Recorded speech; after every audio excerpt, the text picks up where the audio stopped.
y dos, y dos, una, y dos, una, y dos. Hello and welcome to Cortes NYC Livestream, the podcast. This show broadcasts twice a week out of New York City. We are your hosts, Cortes NYC and Carla de Puerto Rico. And on the show, we talk about art, creativity, city life from a Latino perspective. I'm a visual artist. And I'm a singer. And this is episode 31, Can Control. As always, you can find us on iTunes, Podbean, and Stitcher, and also on social media on Facebook, Instagram, Twitter, and Tumblr. Don't forget this Sunday, June 24th, I'm going to be at the Street Art Expo. I'm going to be signing, selling, and sketching artwork. Also, I'll be launching my new line of merchandise. So go look for more information on streetartexpo.com and go find my merchandise on cortesnyc.bigcartel.com.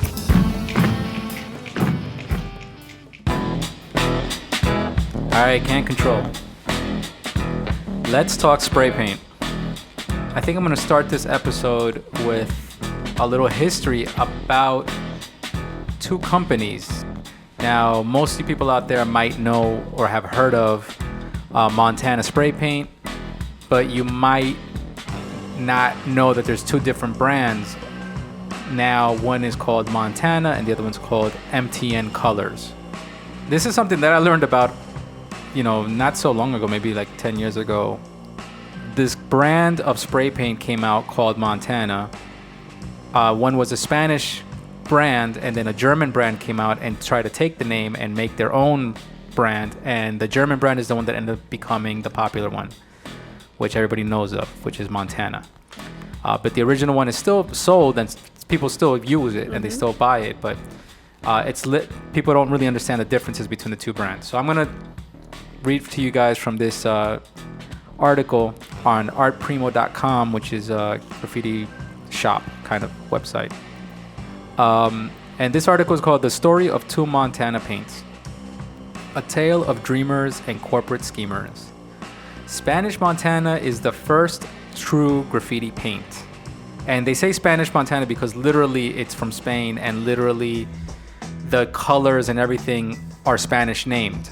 So instead of green, it's verde, instead of, and then people... And they have the factory out there, too. And they have the factory out there, and English speakers that use this brand don't realize that when they say verde, they're actually saying verde, which is just green. Exactly. And they don't realize that it's an actual Spanish brand. Exactly. Or Amarillo is not Amarillo, it's... Amarillo. Which is funny. So Spanish Montana is the first true graffiti paint. The brand was conceived by graffiti writers and as such is viewed by those in the know as the real Montana. In 1993, two Barcelona writers known as Muki and Capi came up with an idea to create a true artist color, frustrated with the poor quality sprays available in the market, because back then we used to use Krylon and Rust-Oleum. And I think out in Europe, they used to use Belton.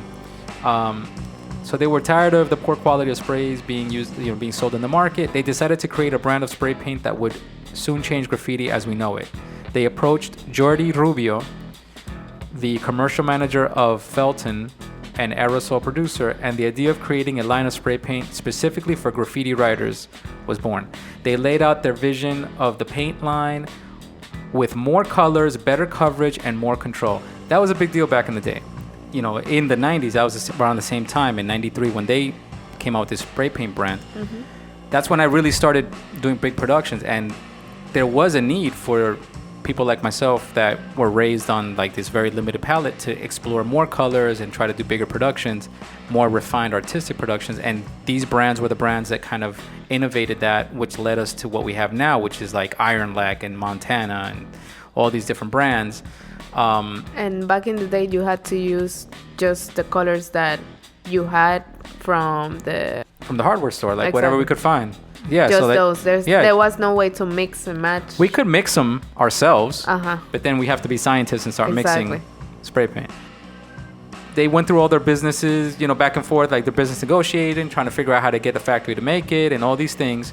Eventually, according to this article, in 94 they came out, they debuted their line. at an event organized by Mookie and Cappy called Aerosol Art. News of the paint's cheap price and high quality quickly spread through the underground, and soon Spanish Montana was shipping all over the continent. It also mentioned that they were selling it first in Barcelona, that's where they originally started selling this spray paint. So it says here, this of course attracted money interest, right? And German Montana. By 1997, Spanish Montana's reputation as the primo spray paint in the graffiti world was firmly established. Mookie and Cappy and Jordy's company was pushing 50 employees, and the trio were weary of overexpansion. All the paint was still homemade at their Barcelona facility, and they feared of branching out because it would ruin the integrity of the product. They did not want Montana to become McMontana, like a McDonald's version of Montana. So they began licensing foreign distributors, and apparently this led to distribution through Germany. And that kind of opened them up to Europe, to a bigger part of Europe. And I think that's where it started attracting other business people to look at it more on a business side and not on a doing it for the love of spray paint and artists and all that. And I guess that's where they took advantage of the invention of the Spanish artist. Exactly. So it says here, German Montana made a very lame attempt to gain the rights to the brand Montana.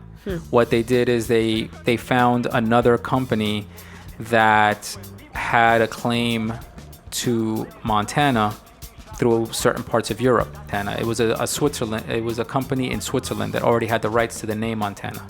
So in 2001, they combined and they ended up forming a company called the German Montana, which is what we know now. In 2003. The German Montana releases the first main line, Montana Gold, which despite the sleazy corporate history behind it, is actually a very high quality spray paint admired by many artists, which is true. Yes, Montana became the premier brand because it made good paint. It kind of took what was already established and built on top of it. And now that's like the go-to. Now that's the go-to that any art student will go to an art supply store. They're going to find Montana, the German Montana. They're not going to find the Spanish Montana. So then what about MTN Colors? So MTN Colors is what the old Spanish team ended up becoming. Oh, I see. When they realized that Montana, the name, the guys ran away with the name and were able to still use it throughout certain countries in Europe. They realized it wasn't worth battling that, so they figured they would just change their name. So they changed their name to MTN Colors. And what they did is they started a line, and this makes a lot of sense. They have their line, which is the 94s. They call them the 94s. It actually has a 94 in it. And that's referring to the year that Montana was born in 94. Montana Colors still does their thing. They have Montana Hardcore. They have certain, subcategories within their line, different price points and whatever. But I think it's really interesting to realize that even within the spray paint brands, there is this Spanish, English, German, whatever, like all these, subdivisions within even the graffiti community. Where, you have like the Spanish culture representing themselves within this graffiti culture and making their own inventions and all their own things. And depending on what you're used to using, you're probably going to end up using a certain brand. Exactly. Because it's coming from a certain place. But yeah, so Montana, the story of the Montana spray paint is very interesting. I think it was something that I learned, like I said, not too long ago. And it was an eye-opener because I didn't really know too much about it. Being a little more older, I really couldn't care less where the paint came from. But now knowing the history, I think it makes me more like aware of it. You know what I mean? Yeah, definitely. But now speaking of spray paint and paint that I like to use, I do think Montana is the German Montana is the one that is my go-to just because it's more accessible. I can find it easier. And out of their brands, they have the gold, the black, the white, the chalk, the ultra wide. For me, the black is fine. That's the one that I go to. I'm not really into the gold one. Montana Gold is like supposed to be their highest quality and all that, but I don't really get into all that. I think for me, Montana Black is fine for the price and what it does. It's very good. The MTN colors, the Spanish Montana, the hardcore was very strong pressure. So it would, like if you were doing like big pieces, like very large pieces, it was pretty good because it had really opaque coverage and you can really spray hard. The 94s and like the more finessed spray cans are a little lower pressure and they kind of tend to clog a little bit. I don't know if it has to do also with, you know, just the way that the factory makes this can, that maybe they just never got past that formula to make it smoother. But a lot of spray paints clog up also. Another brand that I've used that I'm not that crazy about, but it works pretty well is Iron Lac. A big complaint about Iron Lac is that it stinks. Like it's a very heavy smell. So if you're sensitive to the smell of spray paint, you know, aerosol and enamel and all that, like it's gonna get to you. It's gonna bother you. I've heard about Cobra. Have you used Cobra? I use Cobra. Hey, how do you know about Cobra? I don't know. I guess I'm learning. Yeah. What do you think about that brand? Cobra's pretty good. Cobra's good. It's less expensive than Montana. I think Cobra is a little more appreciated with the bombing community. Okay. Because their palette isn't really catering to like a wide exaggerated spectrum the way Montana does. And it's cheaper also. Which a bomber would want to have cheaper paint. You know? They don't want to waste expensive. And just regular colors, whatever you have is fine. But Cobra is a good brand. I've used it and it's a good brand. I like it. It's worked really well for me. I've done some good pieces with it. Another good one that I've liked is Evolve, which is another cheaper brand relative to Montana. And Evolve, I think, is from Florida. And that's a company that, like, it's not as known as these other brands. Yeah. But I bought it when I was in Florida, and I've had some shipped up here, and I've used it, and it's great. I think the colors are fine. It can be a little bit less opaque, so you have to go over it a couple of times, or you can't go over dark colors. You got to kind of watch the colors that you're layering. But it works fine. If you know what you're doing, you can definitely work with it. Belton is another one. Belton is, I think it's from Europe. It's from Malatau, which would tell me right there. It sounds very European, right? Yeah. Very German. Malatau. But Malatau, Belton, that one's fine. It's a strong paint. It's heavy. What I always liked about the Beltons is the cap. It has a special cap that you can push down, crack open the cap, and then it leaves a ring of the color on the can, so you could always know what the color is that the spray can was. Yeah. In case that you lose the cap. Exactly. You will always know that it was that specific color because it leaves a little ring of the cap. I see another one, Flame. I've never used that. Flame Orange, Flame. I don't know what that is. Color. Yeah. Kolour. Never used it. I've heard of it, but I've never used it. And I'm seeing it here on a website. Yeah, and so let me talk about how I got into spray paint and why I like spray paint. I got into spray paint really to paint big. When people ask me why do I like murals and painting big and all that, it's because when I was growing up, I never had my own room. Let's start there. Ground zero. I never had my own room. So I was always sharing a room. When I got to a certain age and I wanted to make art, I never had space to do it. So the best place for me to really explore and paint and draw and sketch would be on a wall. You know, if I would go out with friends, the minute that they first showed me that we can go out and find a wall and just start painting on a wall, I was like, that's awesome. Yeah. Because I can't do that at home. I can't really draw big and all that. You know, I'm limited to my space. You know, I'm drawing like in a little corner on a little table somewhere. So that was my intro. I just wanted to paint big. I liked sketching big and coming up with ideas on the wall. You know, actually just sketching on a wall was fun. And the spray paint that we used back then was Rust-Oleum and Krylon. And back then, Rust-Oleum was very, very stiff, a very stiff, high-pressure can. You know, your hands would hurt when you would use it for a long period of time. It was the paint that you could find in a hardware store that you would just steal from a hardware store. And it came in whatever colors it came in. And I remember back then, color was not even a real thing because we just cared whatever paint we got. So we would end up doing things with colors that didn't even work. We would end up using greens and reds and black and try to make it look like something and not even have the right colors to make it pop. But you would learn to just work with it, you know. And back then, I liked it. I liked spray paint, and it grabbed my attention because it was opaque. You know, when I was at home, I would use color pencils and markers and things like that, and you know, you're constantly working on paper, layering one light color on top of another, and it's see-through and that kind of thing. But when I got to a wall and I painted, and I could lay down a heavy color and then go over that color with another color, that got my attention. I was like, wow, it's like really opaque paint, and it's instant.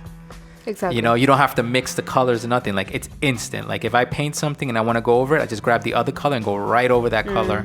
And I don't have to worry about, did I get the right shade? Because it's kind of like the can already came pre-mixed, so I didn't have to even think about what color I was using. Right. That was really fun. Also, the fact that with spray paint you can use it like an airbrush. You can like mist. I think that's what people do, right? That's the first thing you do, is you want to do little misty things. Exactly. That's a nice effect. But exactly, you think you're like, oh my God, I'm doing such a great job, but it doesn't make sense. You're wasting more paint than. Yeah. I mean, if you're using it for an effect, yes, but if you're just using it to sign your name and you're making it all misty, Carla. That's what I do every single time. Exactly. So that was another thing, was the fact that you could do mists and things like that. That was an attractive feature of spray paint. And then I think later on, when I started getting into doing characters, and I realized that I can work in techniques where I would work from dark to light, which I couldn't do with markers, and I would cut back. Once I discovered cutting back, where I could lay down certain shapes, bigger shapes in dark colors, and then take light colors and just do little dabs, and make those little dabs take the form of a face, or take the form of a hand, and I could start sculpting with the spray paint. That's when I really got into spray paint. I was like, well, I love this. And then I started looking for other colors that I can combine to try to make my figures kind of look more dimensional and look like something, like a person. Right. So I think that, and that was in the 90s. That was around the early 90s when I started discovering that with spray paint. And back then, at that point, then we stopped using Rust-Oleum and we just only used Krylon. And then we started getting with different caps, like getting caps from other kind of products, to be able to get a stronger, flatter dab of paint, so that it wouldn't be so misty. And it was almost like having a paintbrush. And that started really making me enjoy spray paint. And then now I like spray paint because of now it's the variety of colors. Yeah, now you have a huge palette. Yeah, like now I really enjoy being able to go to a store, pick my palette, not have to worry about mixing paint or anything, go up to a wall and paint, and know that those colors are really coming out, and they have such subtle hues of muted tones. I love the muted tones because they really, it feels like you're painting with real paint. Yeah, now you even have transparent and like little, like kind of glittery type of paint. Yeah. That it has like some kind of like shine to it. Yeah. And another thing is like it's fast drying, so you can paint, and within not even a minute, the paint is dry. So it's a very fast medium, which is great if you're working on a large scale thing, because you know that you can knock it out fast. I think overall I would say people go out there, experiment with spray paint. I recommend it for everybody, whether you're a graffiti artist or not. I think spray paint is a great medium. It's the modern tool for painting. Use it. This is what we've been waiting for. Estás haciendo todo igual, no tiene ningún color el paso que hace. Separa menos tiempo. 1, 2, 3, 4, 5, 6, 7, 8, 9, 10. Culture Talk. The Latino, Hispanic, Spanish, Puerto Rican, Colombian version. Special edition. What are we talking about this time, Carla? Yeah, so this Culture Talk, we want to give you guys some definitions. What does it mean to be, or what does it mean Spanish, Hispanic, and Latino? And we want to go over that, and then we'll go over how can you define yourself. Okay, so let me give you guys the definitions real quick from Google. So for Spanish, The definition says relating to Spain, its people or its language. I would even add its food and its music.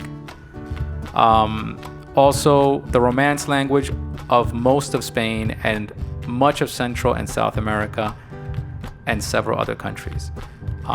So that's the definition under Spanish. If you go for the definition under Latino, you hear relating to Latinos, or another part of the definition is a person of Latin American origin or descent, especially a man or boy, because it's Latino, the masculine, not Latina, the feminine. And then Hispanic, the definition for Hispanic being relating to Spain or to Spanish-speaking countries, especially those of Latin America. A Spanish-speaking person living in the U.S., especially one of Latin American descent. I think that is a key description right there. A Spanish-speaking person living in the U.S., especially one of Latin American descent. That's Hispanic. Our research, we found out that these things overlap. Yeah. So the important thing to know about these terms is that, for example, not all Latinos are Hispanic, and not all Hispanic are necessarily Latinos.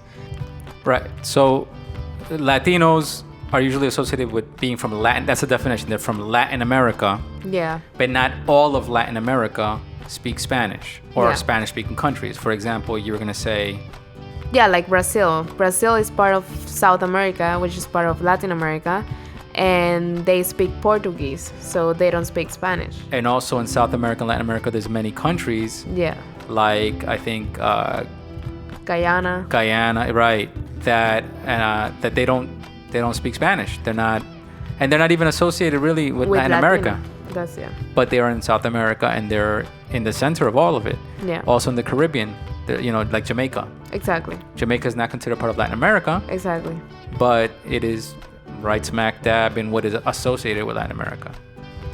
Well, in my case, when I came from Puerto Rico, was when I really got to know the terms Hispanic and Latino or Latina, because in Puerto Rico, I feel like we don't use those terms because we use more like I'm Puerto Rican, and then if you go out of Puerto Rico, you will always say I'm Puerto Rican or I'm Boricua or all this.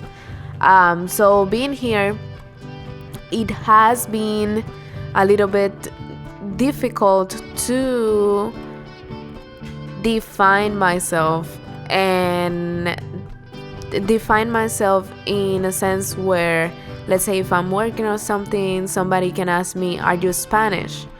And I'll say yes. Somebody can ask me, are you Latina? And I'll say yes. But then somebody else that is Latino will come to me with a more specific question. Where are you from? Like, are you Dominican? Or are you Puerto Rican? So I feel like that will never go away. But now that I'm here in the United States, I identify myself as Latina, Puerto Rican, Hispanic, and the only term that I just don't agree with is Spanish, because I feel like Spanish is just the language, and it's just people from Spain, from the actual country. Right. But everything else, I feel like I've learned a lot being here about our Latin American roots and how we define ourselves, and how the term Latino actually unites us more than it divides us. But yeah, it has been a learning experience. Yeah, I agree with you with the Spanish word not being a good description of a person. Yeah. I think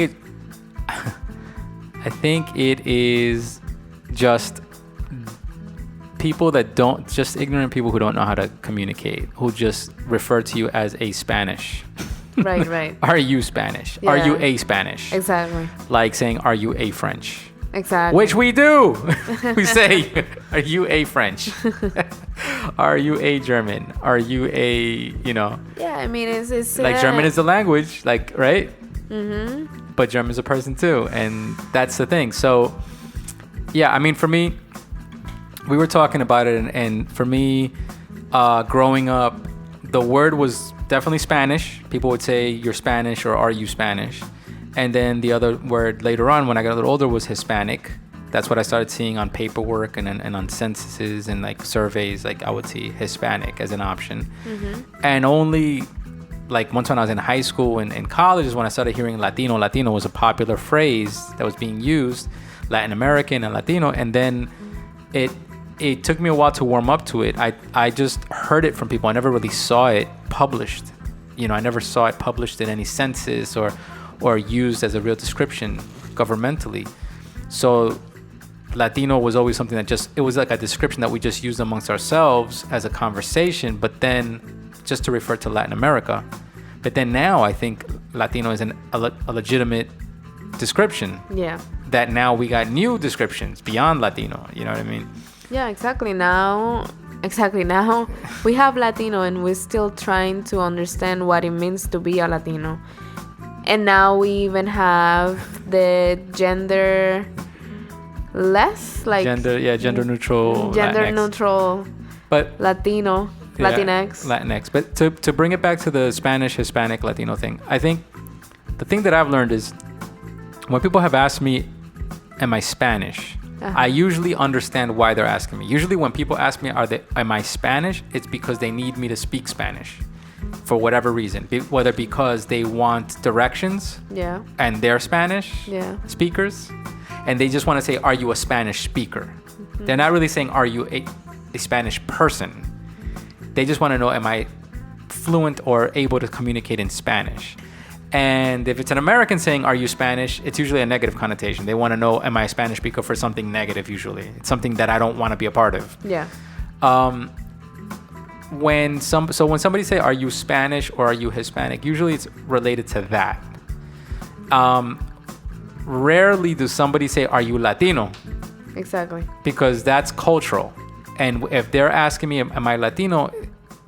It's usually another Spanish person, another Spanish speaker communicating to me saying, are you Latino? Trying to find out more about my culture and my background and where from Latin America am I from. They get the gist that I'm not, that I have cultural roots somewhere else. And it has less to do with Spanish speaking, and it has more to do with culture. So I think that's my big distinction in these descriptions, from a personal perspective, is that Spanish and Hispanic has always been associated with somebody needing me to be a Spanish speaker for whatever reason, for their agenda, for whatever reason they want, and they want me to describe myself as a Spanish speaker. And yes, I am a fluid Spanish speaker, but that's not what defines me. Right. Because I'm also a fluid English speaker. Right.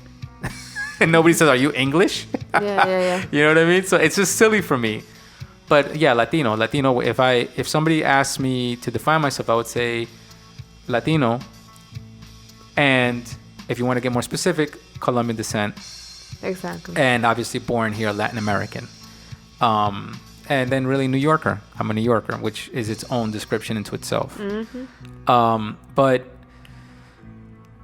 to me, those are the differences. Now, something in our research that was really an eye-opener for me was this thing about how others, especially on YouTube and then these encyclopedias and Wikipedias trying to define things, how they define Latin America and being of Latin American descent. Like, they describe Latin America as being anywhere from the United States border and down and south of the United States border, which is very Trumpian. It's very Trumpian. You know, it's very Trump times, very make America great times. Like putting a border right on the line of U.S. While we have Latin American countries that, like, let's say we were talking about Puerto Rico being considered part of Latin America, but it technically is part of the United States, which is North America. And then you have countries in Latin America and South America that are not considered part of Latin America because they don't speak Spanish, or they're not associated with it because maybe they're associated with France more than they are with Spanish speakers or their neighbors, or even United States, because I feel like when you have a connection with United States, then it's easier to connect with the other Latin American Yes, countries in a way. Exactly, yes. Even though we do have the U.S. Virgin Island, and they are not considered. They're considered part of the Caribbean. They're not considered Latino as well. Exactly. But anyways, And Mexico, that is considered a big old footprint on Latin America, but it's part of North America. Exactly.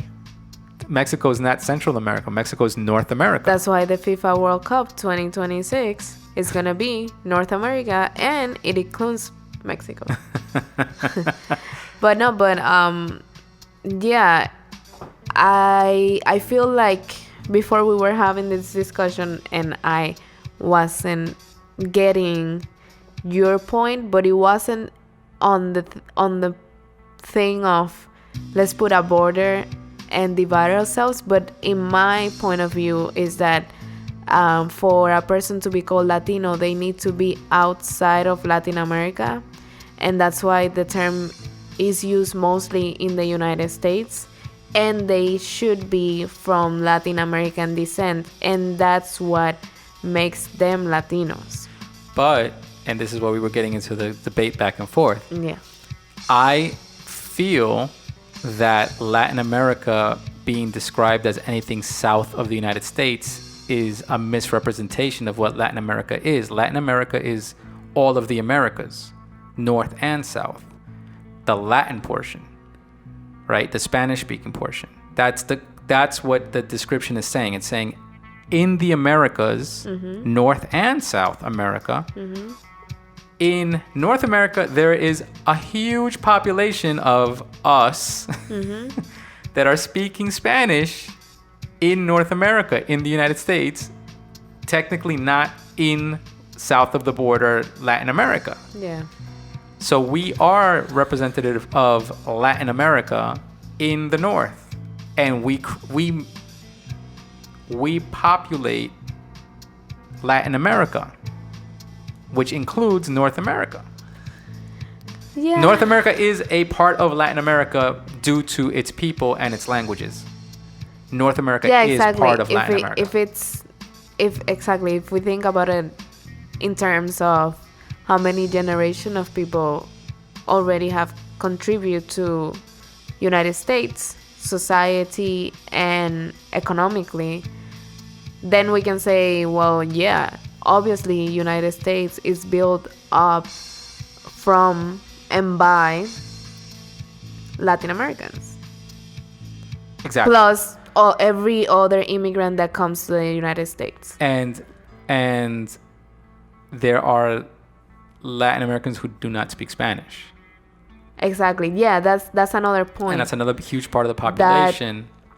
Because of that many generations that have already been born and raised here in the United States, we have generations that don't speak Spanish, but they consider themselves Latinos because they identify with the culture. But also because of the United States, this is what I was trying to explain to you, the United States taking over territories that are Spanish speaking, they are taking in Latin American culture by taking over those territories.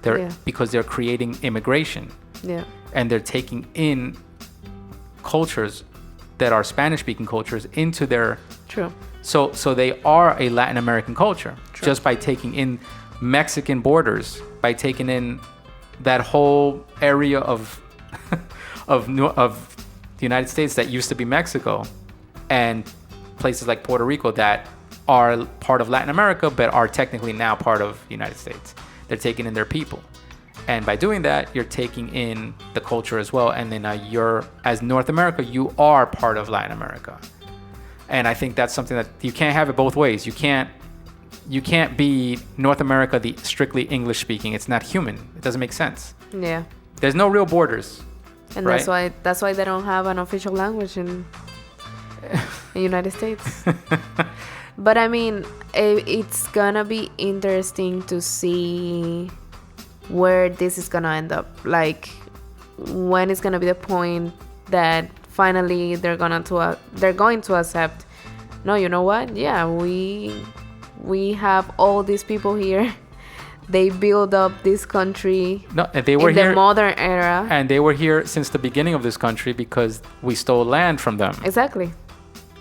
That's the part that is like retarded. Exactly. It's like us, what we're doing in the Middle East with Afghanistan and Iraq and all this. It's just the same thing. Like you're creating you're going over there, you're taking over territories, and then you don't think that those people are going to come here. And then you think that we're going to be like, oh no, that's them and this is us. Exactly. No, you're blending. The minute you go into somebody else's territory and you're bringing those people back, you're mixing cultures, and that's just what it is. That's what the United States is. You know, you can't expand without taking in. One who does not understand their story, their history, There you go. is condemned to repeat it. And that's what's happening with the United States. They didn't understand that the country was built up of immigrants from freaking England and all these European places. And they came here, took over they took over French territories. French territories, Mexican territories. Exactly. Spanish territories. And Spanish territories as well. Did all this, build a country, and now they cannot understand how the migration is happening, which is the same thing you did back in the day. Well, it's a loaded conversation. So where do you define yourself, Carla? You're Puerto Rican, but what are you? Are you Hispanic, Spanish, or Latina? Latina and Hispanic. All right. And Puerto Rican. I'm definitely a Latino, Latin American, Colombian. I'm fine with Latino. I've grown into Latino. When I was a teenager, I didn't really identify. It was hard for it to come out of my mouth. Yeah, I'm okay with Latina too. Like I see myself as a Latina. Yeah. Well, you guys, what do you guys think? What do you guys identify with? If you see this on Instagram, post on it. If you see this post on Instagram, like comment, let us know. What do you think of the description for yourself? Do you identify with Latino, Latina, Hispanic, Spanish,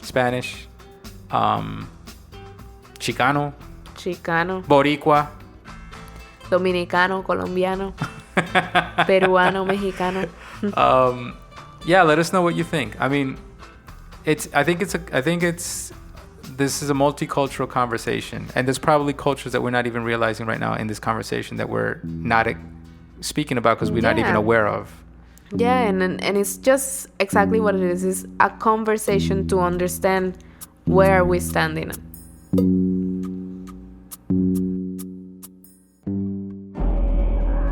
You wanted me to teach you, right? Street reality. Hablando español, Carla. Yes. Okay, let's start. What is spray paint? I know we covered this before. Pintura de spray. Pintura de aerosol. Yes. Really? Yes. Pintura de aerosol. Yes. Pintura de aerosol. Okay. Aerosol. Next one, home. Home? Casa? Hogar. Hogar. Home is hogar. Casa is house. Yep. Home is hogar. Yep. Next one, wall. Wall. I think we covered this already. Pared? Yes. Next one, techniques. I think we did all these. Techniques. Well, Techniques son técnicas. yes. Next one, factory.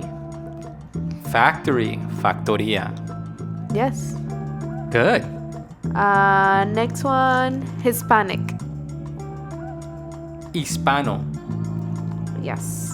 True. That's a good one. Hispano. Next one, Spain. España. Yes.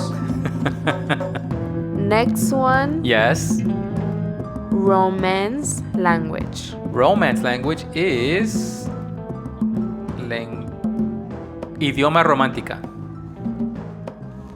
Lenguas romances. For real? Lenguas romances? Yes. That's why you're having a hard time with it. Lenguas romances. Yes. Sounds like Romans.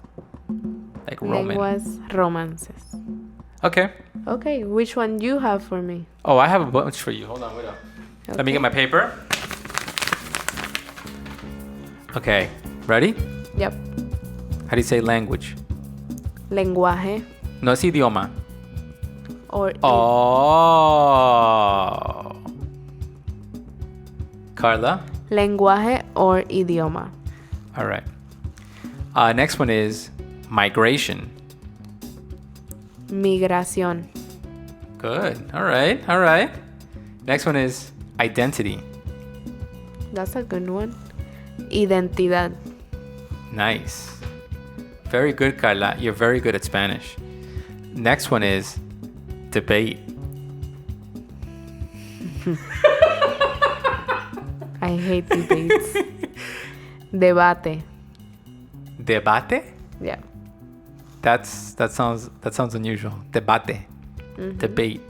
Okay. Debate. And it's written the same way. It's written the same way, just pronouncing it that way sounds weird to me. So like it sounds like a different spelling. Yeah. Debate. Debate. Okay. Next one. Origin. Origen. All right. And I think that concludes our Hablando Español, Carla. Yes. Good job. Pat yourself in the back. Good job, everybody. We did it. Good job. Good job. Stay Spanish, people.